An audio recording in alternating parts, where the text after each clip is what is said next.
kun hunda caalaa kenniteetti. Warri kaan kan isaan irraa hafe kennani. Garuu iyyettiin kun kan qabdu hundumaa kennite.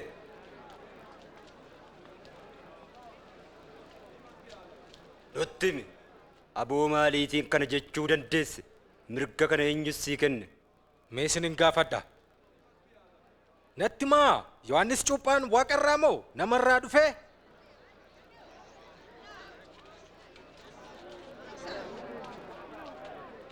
Maala jennu?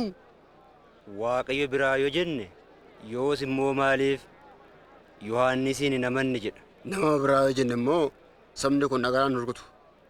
Yohaannis raajii ta'uusaa fudhataniiru. Eessaa akka inni dhufe hin beeknu. Anis isinitti himu aboo eenyutiin akkan kana godhu.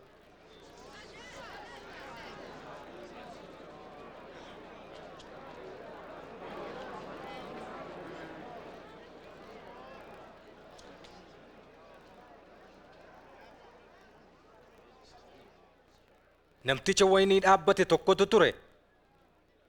Waan biyya fagoo dhaquufis eegduutti qixxee kennate.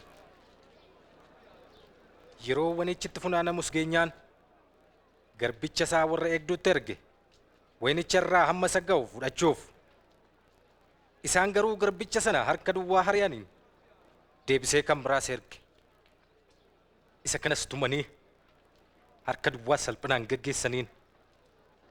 Garbicha sadaffaas erge isas tumanii madeessanii alatti gatan. Abbaan waynichaas akkas jedhe, maal godhu? Ilma koon erga malee dhugumaan isa ni kabaju. Garuu warri eegduun sun ilma isaa arganii akkas jedhan, kun ilma abbaa lafaati. Kottaa isa ajjeefnee qabeenya kanas keenya godhanna. Gooftaa kan biraas nutti himi. Isas ajjeesanii waynicha keessaa alatti gatan. Egaa abbaan waynichaa eegdota kana maal haa godhu ree? Warra eegduu sanas ajjeesee waynichas nama biraatti kennata. Egaan kan barreeffame maal jedha ree? Dhagaan inni warra jaartuutiin tuffatame hundumaarra kan caale ta'ee argame. Eenyuyyuu kan dhagaa sana irratti kufe ni caccaba. Eenyuyyuu kan dhagichi irratti kufe egaa innis ni hunkutaa. Barsiisa. Kanatti jettuuf kanatti barsiiftu qajeelaadha. Fuula namaa ilaaltee utuu ol hin caalchisin garuu ati namootatti waa'ee fedha Waaqayyoo itti himta. Nutti himi mootii warra Roomaa fi gibira baasuun keenya seera moo seera miti? Gooftaa of eeggadhuun si gowwoomsuu yaala. Mee saantimicha natti argisiisaa.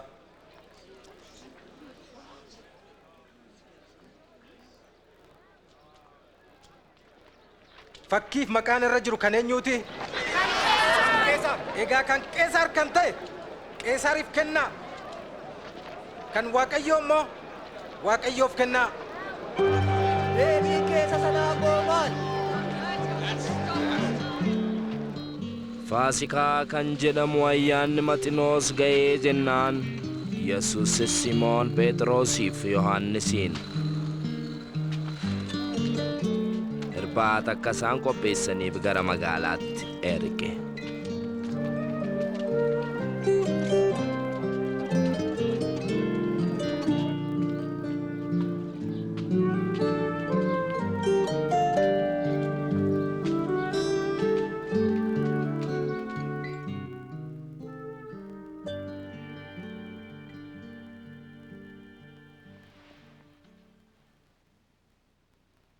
Dhiphachuu kootiin dura irbaata Faasikaa miilanaa isin wajjin nyaachuun hawwa. Isiniin hin jedha. Gonkumaa lamuun nyaadhu amma mootummaan Waaqayyoo dhufutti.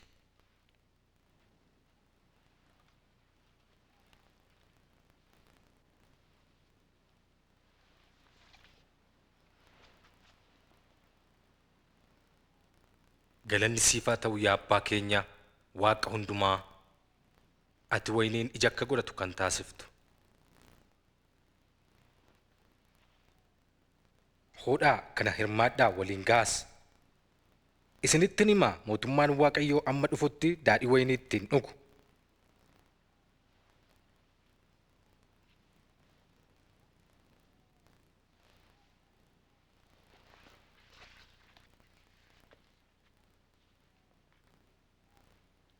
Galanni sii haa ta'u yaa abbaa keenyaa. Waaqa hundumaa midhaan lafarraa kan biqilchitu.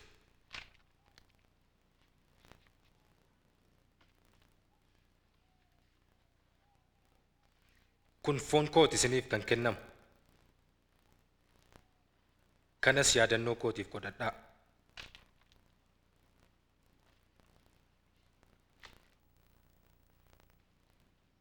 Xoofoon kun kakuu haaraa dhiiga kootiiti. Isa isiniif dhangala'u.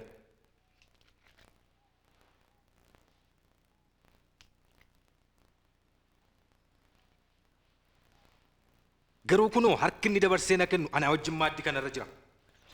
Dhugumaan ilmi namaa ni du'a akka fedha Waaqayyootti, garuu kan isa dabarsee kennuuf wayyoo. Kun hin ta'u. Kun hin ta'u. Matuma. Gantuun kun eenyu gooftaa?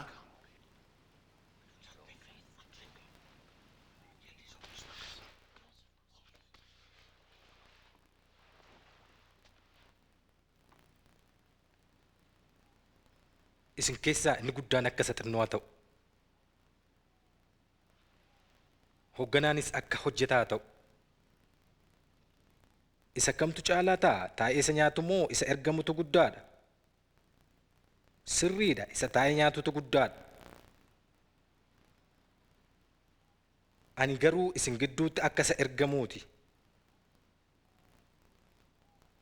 Yeroo gidiraa kootiis isin anaa wajjin turtan. Akka abbaan koo mootummaa naaf qopheesse anis mootummaa isiniifan qopheessa.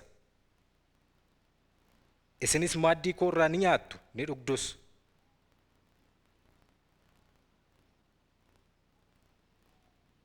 Teessoo irras teessanii gosa Israa'el 12 ni murteessitu. Gantuun hin jiru kaa? Simoon hubadhu. Seexanni hunda keessan qoruu barbaada. Akka qottuun qamadiif habaqii gargar baasuuf socho'utti. Ani garuu siif kadhadheera Simoon akka amantiin kee hin hir'anneef. Yeroo gara kootti deebitus obboloota kee jabeessi. Gooftaa, ani qophaa'aadha si wajjin hidhame. Si wajjinis du'uuf. Sinan jedha yaa Phexros. Edanan daaqontuun iyyin na beekuudhuma keeyyuu si'a sadii na ganta.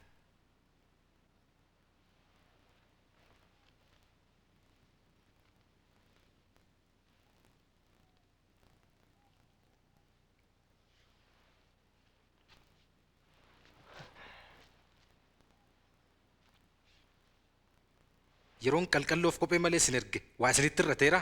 Tasa waa tokkollee. Amma garuu qalqalloo kan qabu haa qabatu. Albees kan hin qabne uffata isaa gurguree haa bitatu. Isiniin hin jedha waa'een koo inni akka warra seera cabsituutti lakkaa'ame jedhamee barreeffame raawwachuuf jira. Ilaa! Albee lamatu jira gooftaa.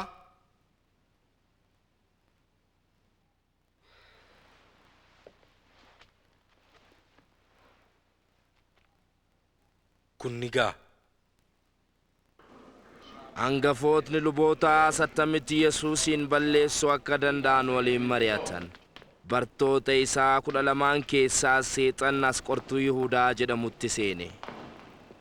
Innis Yesuusin dabarsee kennuuf warra hangafoota lubootaa bira dhaqe. Yesuusis Yerusaalemiin dhiisee kadhataaf gara gaara Dabra Zayititti ol bahe.